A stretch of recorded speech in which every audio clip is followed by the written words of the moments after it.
Welcome to Over the Vast Nurseries on a rather overcast afternoon in early spring.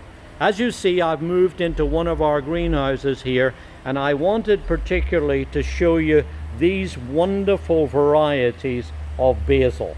Now, we grow a wide range of edible plants, but these are exciting because these are the new varieties that have been bred at Rutgers University for their resistance to Downy Mildew. This particular variety is one called Obsession. This is a shorter, more compact and yet very prolific grower that you can quite literally just cut and come again right through the whole of the season and keep harvesting it right through the season. And if there's one thing I love to do, and that is to go out onto my deck and harvest basil right before we prepare food with it. It's absolutely delicious, especially when you grow it yourself. But the problem with growing basil, and it's not hard to do, all you want is a sunny location and a good compost or free draining soil. And also, I should add, warmth too. Basil plants just won't do in cold. You've got to plant them outside after all danger of frost has passed.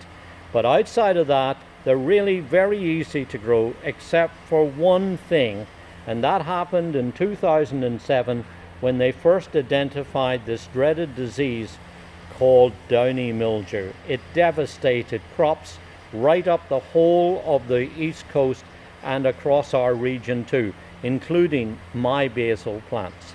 So when I heard that Dr. Jim Simon at Rutgers University was working on developing and breeding naturally a selection of basil varieties that had properties that were highly resistant to that disease, then of course I got very interested.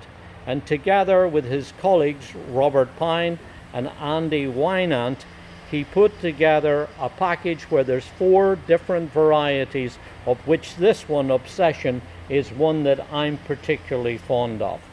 Now, what's neat about this is that it's old-fashioned breeding.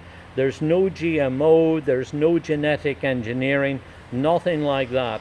What Dr. Simon has been doing is collecting varieties from all over the world for decades, and he used that genetic material to naturally breed these varieties to be highly resistant to that disease. So now this means that at last we're able to be growing basil on our decks and patios and around our gardens and having really great tasting basil that's easy to grow, and you don't have to worry so much about that disease. Now, it's important just to add a little thing, and that is that it's not 100% immune, but they are highly resistant, and you can get off to a great start using plants like this. All you do is quite literally take this and plant it in the earth or in the compost, pot and all.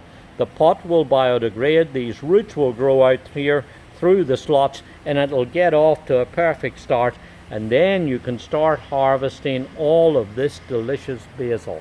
So thanks to the diligent work of the team at Rutgers University, we now have these fabulous varieties, and this is one that we certainly recommend, and one that we suggest you take a very close look at and also enjoy eating. This is Basil, Rutgers Obsession.